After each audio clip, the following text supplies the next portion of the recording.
peux-tu savoir que Dieu est ici? Peux-tu le sentir? Et peux-tu discerner que dans une seule réunion, ta vie peut changer? Une seule réunion, ta vie peut changer. Le feu de la Pentecôte qui a embrasé la vie de Pierre est tombé en un instant. C'était un tout à coup. Mais voyez les résultats du tout à coup.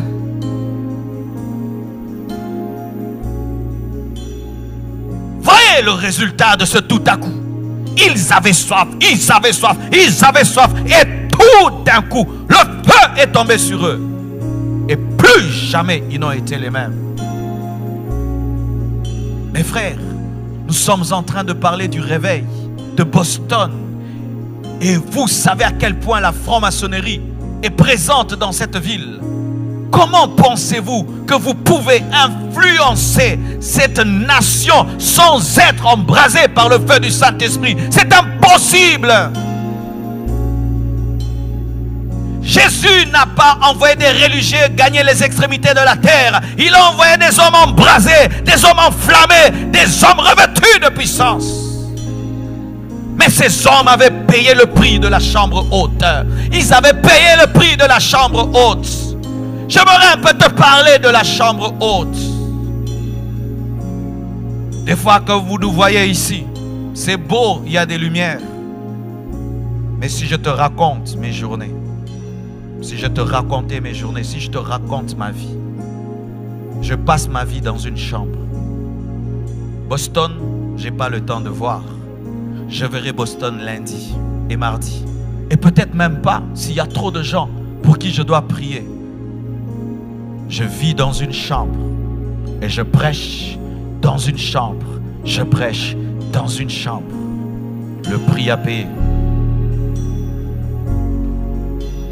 Le prix à payer. Le médecin qui opère les cerveaux, le prix qu'il paye pour être capable de sauver les hommes. Il fait des études de 10 ans, de 12 ans. Et il est tout le temps assis, on l'enseigne. Pendant que ses amis jouent, il est en train d'apprendre. Et demain, il peut opérer ton cerveau et te guérir d'un cancer. Vous voulez ou vous ne voulez pas. Les choses de Dieu, ce ne sont pas des jeux, mes frères. Veux-tu cette vie? Voulez-vous vraiment bouleverser cette ville? Vous devez vous enfermer. Vous devez rater des choses. Pendant que les autres s'amusent, vous devez être à genoux. Pendant que les autres font ce qu'ils veulent, vous devez mourir à cela, afin de donner la vie aux autres. Si vous n'êtes pas prêt à payer ce prix, vous êtes en train de vous amuser à venir à l'église sans comprendre les enjeux. Vous devez vivre à genoux, vivre à genoux, vivre enfermé, jusqu'à ce que le déclic aura lieu. Car si vous ne payez pas le prix, sachez que les occultistes payent le prix.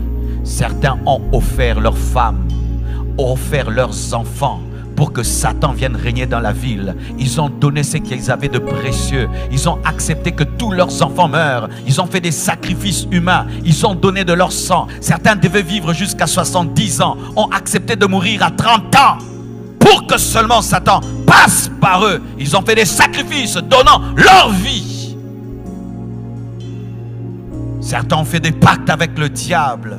Ils ne peuvent pas regarder derrière eux. Certains ont fait des pactes avec le diable. Ce sont des serpents qui les apparaissent. Certains ont fait des pactes avec le diable. Ils n'ont pas le droit de dormir. Certains ont fait des pactes avec le diable qui ne peuvent dormir dans une maison. Il faut entendre les pactes qu'ils acceptent. Mais les chrétiens, Dieu vous demande de jeûner. Il vous demande de vous agenouiller. Il vous demande de vous enfermer. Il vous demande de passer du temps avec lui. Mais vous ne voulez pas. Mais vous pensez que Dieu vous utilisera.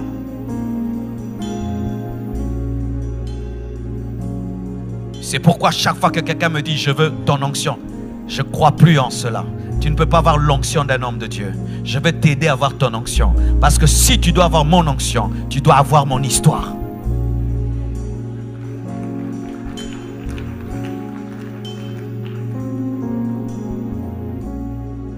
Vie comblée, compassion, ça va. Ce sont des noms que nous donnons. Mais tous nous devons payer le même prix.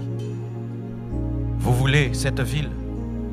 Vous devez aller la prendre. Vous devez aller la chercher au sommet de la montagne. Vous devez vous consacrer. Ne pensons pas qu'en parlant tout le temps, critiquant les païens, nous allons les convertir. Dans la chambre haute, on ne critique pas les païens. On attend le feu du Saint-Esprit. Ne pensez pas qu'en passant vos temps devant la télévision du matin au soir, tout le temps sur Facebook, tout le temps sur WhatsApp, vous amènerez un réveil. Vous devez mettre vos téléphones de côté. Et ça, Dieu m'a dit, vos téléphones de côté. Éteindre vos téléphones pour prier, chercher Dieu. Vous devez mettre vos téléphones de côté pour chercher Dieu. Vous devez vous déconnecter pour chercher Dieu. Vous devez éteindre vos téléphones pour chercher Dieu. Vous devez pendant un temps oublier que la technologie existe pour chercher Dieu. Mais tant que vous serez tout le temps connecté, tout le temps disponible, vous serez indisponible à la voix de l'Esprit. Car lorsque Dieu voudra vous parler, vous serez en train de parler à quelqu'un. Voulez-vous ou vous ne voulez pas? Ce monde n'a pas encore vu ce que Dieu peut faire au travers d'un homme qui s'abandonne totalement à lui.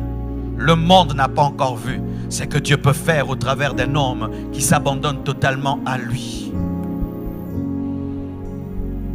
Si aujourd'hui tu t'offres à Dieu comme un sacrifice vivant et tu montes sur l'autel de la croix, il va te consumer par le feu du Saint-Esprit et de là sortira un puissant serviteur de Dieu.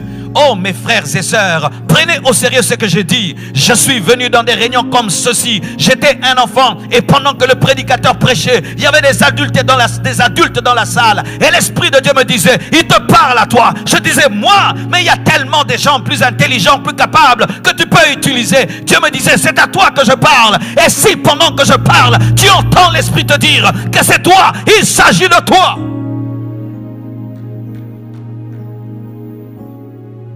À quoi ça nous sert de dépenser autant d'argent, de louer tout ceci, cette salle, et de dépenser en hôtel, en avion, en cela, pour vous faire plaisir et vous divertir?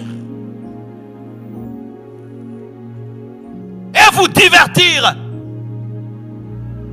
Des billets d'avion payés, des hôtels payés, nourriture payée, des sons payés, musique payée. Et nous venons, nous écoutons, nous papotons, et nous papotons, et nous papotons tout cet argent jeté.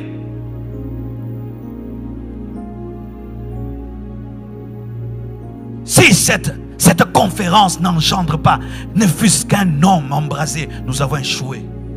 Il fallait que je reste au Congo. Il fallait que je reste au Congo. Il fallait que je reste au Congo. Un jour, notre pasteur nous a chassés. Et Dieu soit béni pour ce qu'il avait fait. Il nous enseignait.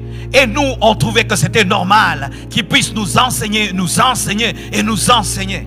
Et un jour, il nous pose la question sur ce qu'il avait enseigné hier. Et personne n'était capable de lui dire ce qu'il avait enseigné. Il nous a dit, levez-vous. Je perds mon temps. Rentrez chez vous. On pensait que c'était de la blague. Il nous avait chassés. Et nous sommes rentrés. Et on a dit, il a raison. Comment nous sommes incapables de nous rappeler ce qu'on nous a enseigné hier? Est-ce que vous vous rappelez ce que j'ai enseigné hier?